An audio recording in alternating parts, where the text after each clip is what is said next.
participação. A economia brasileira iniciou o ano de 2021 em crescimento, segundo números divulgados pelo IBGE nesta segunda-feira.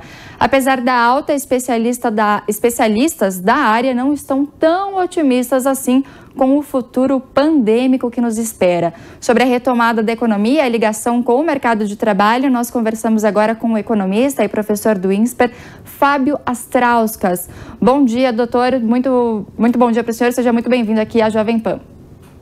Bom dia, Nicole. Bom dia para quem está nos assistindo aqui no Jornal da Manhã, a segunda edição. O Banco Central deve aumentar em 0,5% a taxa Selic de juros, depois desse longo período de queda da taxa que levou justamente o indicador ao patamar histórico de 2%. Por que vai ser necessário fazer esse reajuste da Selic que está sendo especulado para os próximos dias e quais consequências que isso pode trazer? Nicole, como você mesma disse, é uma especulação, nada certo ainda, nada definido. Há especulações em torno de 0,25 até 0,75 pontos percentuais de aumento para a reunião do Copom que se inicia na próxima quarta-feira. O fato é que há três pressões que indicam um provável aumento da taxa Selic nessa próxima reunião do Copom. O primeiro, como o que vem sendo divulgado, e a gente está vendo, é um crescimento novamente da inflação.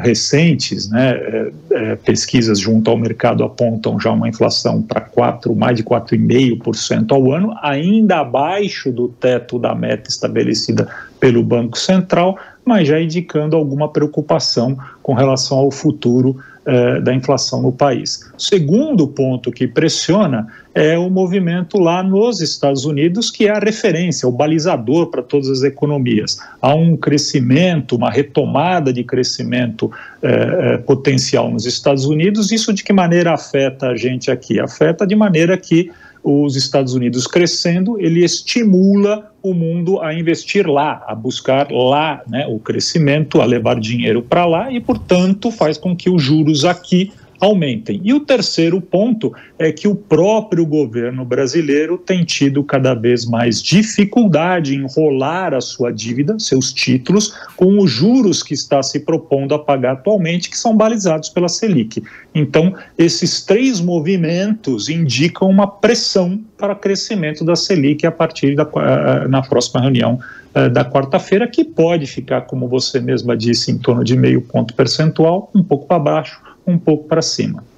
E, Fábio, a gente sabe que o momento delicado que nós estamos vivendo aí por causa da pandemia da Covid-19, o governo acabou de autorizar a retomada do auxílio emergencial, tendo em vista que diversos estados estão fechando novamente os serviços, o comércio. Essa é uma decisão delicada de se tomar nesse momento, mas é melhor fazer isso agora, se de fato o Copom aumentar aí a taxa dos juros, ou seria realmente melhor esperar um próximo cenário para tentar tomar essa decisão? Essa decisão de subida dos juros ela é prioritariamente dada para tentar cumprir uma meta inflacionária. Vamos entender que esse é o principal fator que vai apontar um crescimento ou não. A dúvida que surge é se esse movimento inflacionário que a gente tem observado desde a metade do ano passado para cá, ele tem força para continuar e se perpetuar ou não. Os que defendem que este movimento inflacionário tem força para continuar, defendem que o Banco Central tome já, nesse momento, providências no sentido de aumentar a taxa de juros e frear o crescimento da inflação. Porém, há outros economistas que entendem que a inflação teve um surto inflacionário, que ele foi dado em setores específicos ao longo do tempo por uma desfunção, por um desequilíbrio na cadeia de suprimentos. O último deles foi agora no preço do combustível, que em fevereiro foi responsável por metade da inflação de 0,86, 0,42 foi o aumento de combustível e que, portanto, passado esses aumentos pontuais, a inflação voltaria a patamares menores e não seria necessário mexer na taxa de juros. Num ambiente de pandemia, onde a gente tem uma projeção de queda, de desaquecimento da economia por conta dessas situações que você mesma citou, de diminuição de circulação, de lockdown, é difícil imaginar que a economia tenha força para crescer e, portanto, para alimentar um efeito inflacionário de longo prazo. Então, é um momento difícil para pensar em aumento de juros.